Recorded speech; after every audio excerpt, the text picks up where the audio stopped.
في الدين من حرج ولا يكلف الله نفسا إلا وسعها لها ما كسبت وعليها ما اكتسبت أشهد أن لا إله إلا الله إله الأولين والآخرين وأشهد أن محمدا عبده ورسوله خاتم الأنبياء والمرسلين فصلوات الله وسلامه على رسول الله صادق الوعد الأمين اللهم صل على محمد وعلى آله وصحبه أجمعين أيها الحاضرون اتقوا الله كما قال الله تعالى في القرآن الكريم يا أيها الذين آمنوا اتقوا الله حق تقاته ولا تموتن إلا وأنتم مسلمون. Saudara-saudara seiman seagama jemaah salat Jumat yang insyaallah dirahmati oleh Allah Subhanahu wa taala, marilah kita bersama-sama menyatukan satu komitmen dalam batin kita untuk senantiasa meningkatkan kualitas iman dan takwa kita ke hadirat Allah Subhanahu wa taala. Jaminan dari orang bertakwa bukan hanya bahagia di akhirat saja dan mendapatkan surganya, tapi Allah menjanjikan juga kebahagiaan di dunia dan di akhirat. Filosofi doa yang disampaikan oleh Allah di dalam Al-Quran, Rabbana atina fid dunya hasanah wa fil akhirati hasanah wa qina adzabannar. Ini menunjukkan bahwa setiap orang yang memiliki keimanan dan ketakwaan kepada Allah yang tiap hari meningkat, maka akan dibahagiakan baik di dunia maupun di akhirat. Maka akan dikayakan baik di dunia maupun di akhirat. Tiba-tiba harta yang datang kepada kita di dunia yang berasal dari ketakwaan kita, tanda-tandanya adalah harta itu bisa mampu mensejahterakan orang lain, mampu menghilangkan dahaga orang lain, mampu memberikan sesuatu kepada fakir miskin. Kalau harta itu tiba-tiba memberikan implikasi terhadap hal-hal yang buat kesejahteraan orang lain, insya Allah harta itu datang dari takwa kita, datang dari ketundukan kita kepada Allah Subhanahu wa taala. Ini kekayaan ini sebagai embrio kekayaan kita nanti di akhirat. Hadirin dirahmati oleh Allah Subhanahu wa taala, dari sekian banyak medsos hari ini, mulai tadi malam di lembaga-lembaga pendidikan mereka menyampaikan hari guru. Bagaimana perspektif Islam tentang hari guru? Mari kita melihat apa yang disampaikan oleh Rasulullah SAW. Man 'allama 'abdan, barang siapa yang mengajari seorang hamba ayatan min kitabillah, satu ayat dari kitab Allah Subhanahu wa taala, fahuwa maulahu, maka dia adalah gurumu, dia adalah junjunganmu. Salah satu mufassir mentakwil hadis ini bahwa yang dianggap guru adalah orang yang mengajarkan agama, yang mengajarkan kitab, yang mengajarkan alif, ba, ta, sa, jim, ha, kha dan lain sebagainya. Orang yang mengenalkan Fatihah, orang yang mengenalkan huruf-huruf Arab, orang yang mengenalkan ayat-ayat Al-Quran, orang yang tidak dibayar pun mereka tetap mengajari siapapun tetangganya yang mau belajar. Satu takwil mengacu kepada siapa guru tersebut. Guru yang dimaksud adalah orang yang mengajar tentang ayat-ayat Allah. Yang kedua, mengacu dengan apa yang disampaikan oleh peristiwa yang dilakukan oleh Rasulullah. Suatu ketika Rasulullah bersama para sahabat naik kuda bersama-sama. Rasulullah pada saat itu buru-buru, akan tetapi tiba-tiba Rasulullah menghentikan kudanya dan turun.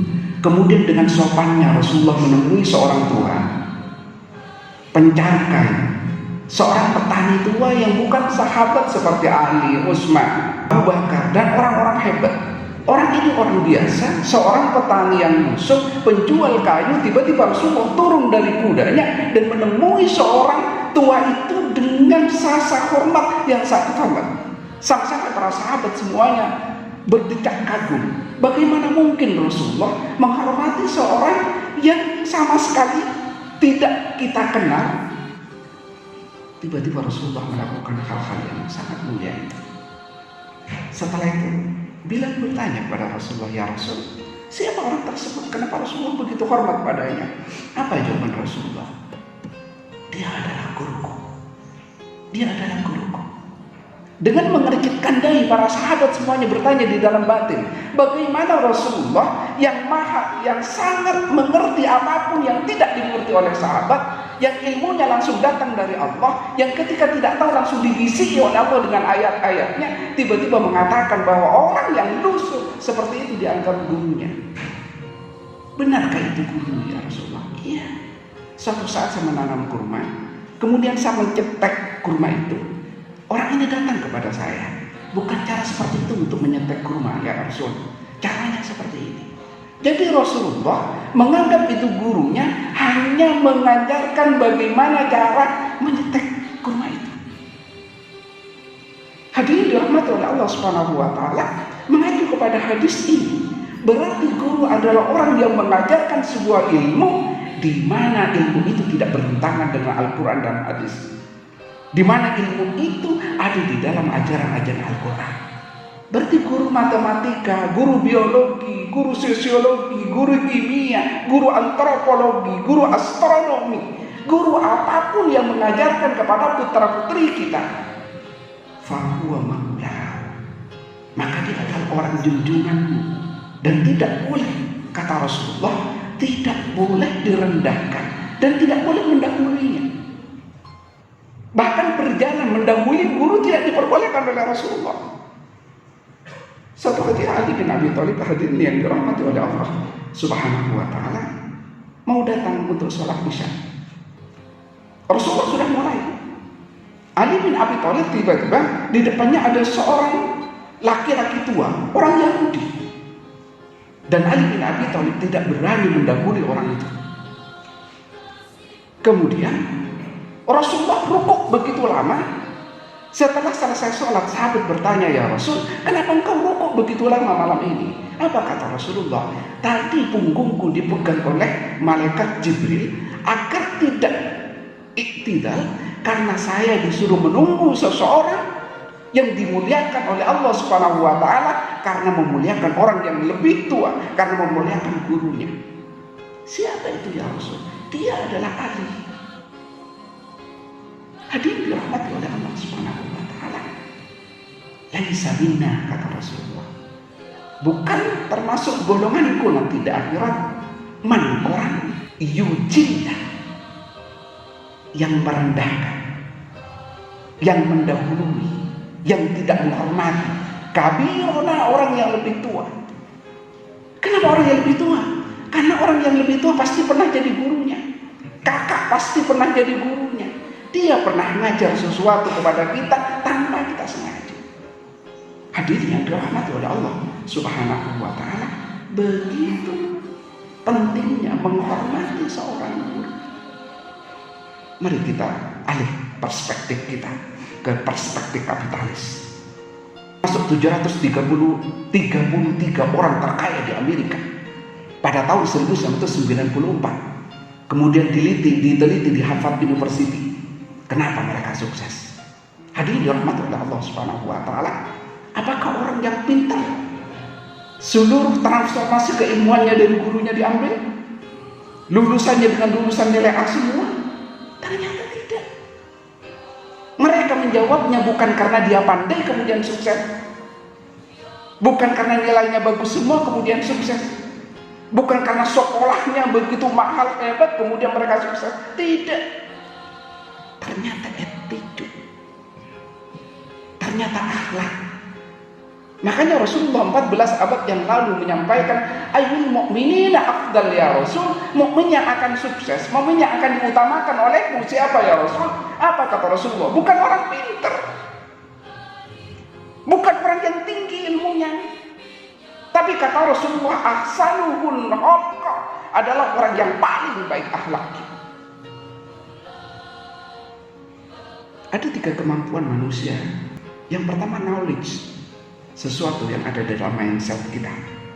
Yang kedua skill, kemampuan kita driver, kemampuan kita mengoperasikan komputer, kemampuan kita melakukan sesuatu. Dan yang ketiga adalah attitude. Setelah diteliti, sepakat semua ilmuwan mengatakan bahwa knowledge yang ada di pikiran kita, kemampuan berpikir kita hanya 20%. Skill hanya 30%. Lalu apa yang 50%? Ternyata yang 50% adalah attitude. Hadirin dirahmati oleh Allah Subhanahu wa taala, jangan berharap seorang anak yang menceritakan kesalahan gurunya di rumah bisa sukses kelak. Jangan bermimpi seorang anak yang tidak pernah saling kepada gurunya kemudian minta sukses. Jangan bermimpi seorang anak yang pandai hadis fikih Al-Qur'annya kemudian tidak pernah menghargai orang yang mengajari alif ba ta pada saat ngaji pertama kalinya itu. Rasulullah yang menyampaikan bahwa orang sukses bukan orang pandai, tapi orang sukses adalah orang yang bisa menghargai gurunya, orang yang memiliki akhlak yang baik. Ternyata fenomena sosial hadirin dirahmati oleh Allah Subhanahu wa taala, tidak sedikit guru didampar oleh orang tuanya karena hanya memberitahukan sesuatu agak keras kepada putranya. Tidak sedikit guru yang dilaporkan ke pengadilan hanya karena memberitahukan sesuatu agar dia tidak melakukan hal-hal yang aneh di kelasnya. Tidak sedikit seorang guru dibuli dan digunduli dengan masyarakat hanya karena melakukan sesuatu demi kebaikan putra-putrinya. Sementara pada saat kita dulu hadirin dirahmati oleh Allah Subhanahu wa taala, ketika guru kita pada saat dulu tidak ada pedagogi, tidak ada ilmu keguruan, tapi ketika guru memberikan pukulan 1 kali kepada kita, ayah kita memukul 3-4 kali sebagai tindak lanjut bahwa apa yang disampaikan oleh gurunya benar, bahwa tindakan gurunya benar.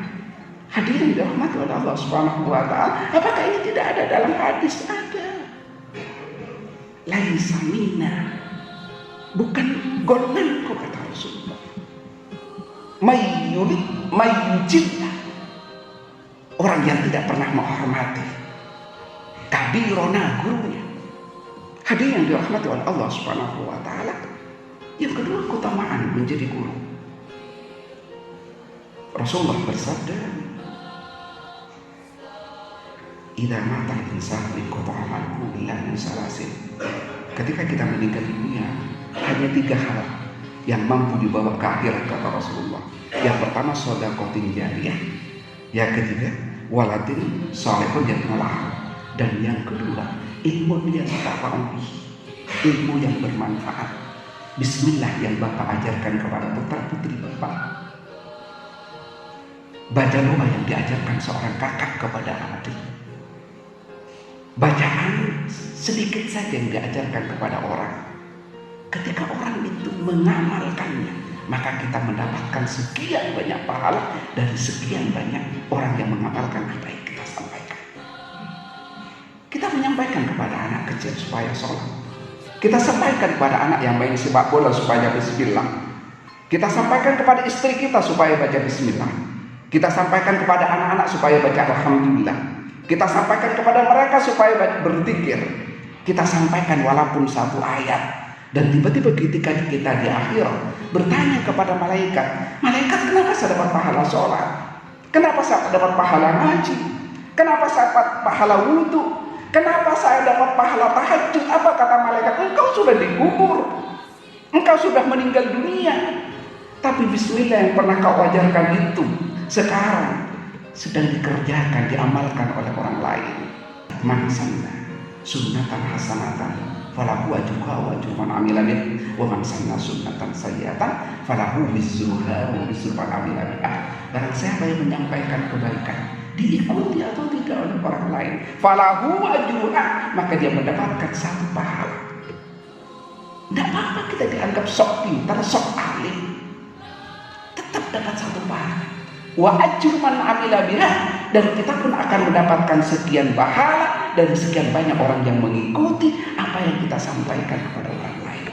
Hadirin dirahmati oleh Allah Subhanahu wa taala, nanti dikubur kita ternyata mendapatkan pahala bismillah yang dibaca anak-anak berikutnya yang baca Fatihah karena kita pernah mengajarinya. Oleh karena itu, jangan biarkan bacaan Fatihah diajarkan oleh orang lain. Biarkan kita sendiri yang mengajarkan kepada putra-putri kita agar 5 kali 1 hari mereka sholat 1 bulan sudah berapa kali, 1 tahun sudah berapa kali. Insya Allah nanti di akhirat kelak tiba-tiba kita diangkat untuk masuk surga karena Fatihah yang kita ajarkan kepada putra putri kita ternyata diamalkan oleh putra putri kita, mungkin diamalkan kepada cucu kita, mungkin diamalkan kepada orang lain, dan sekian banyak orang yang mengamalkan apa yang pernah kita perbuat akan memberikan kontribusi pahala kepada kita pada saat kita meninggal dunia.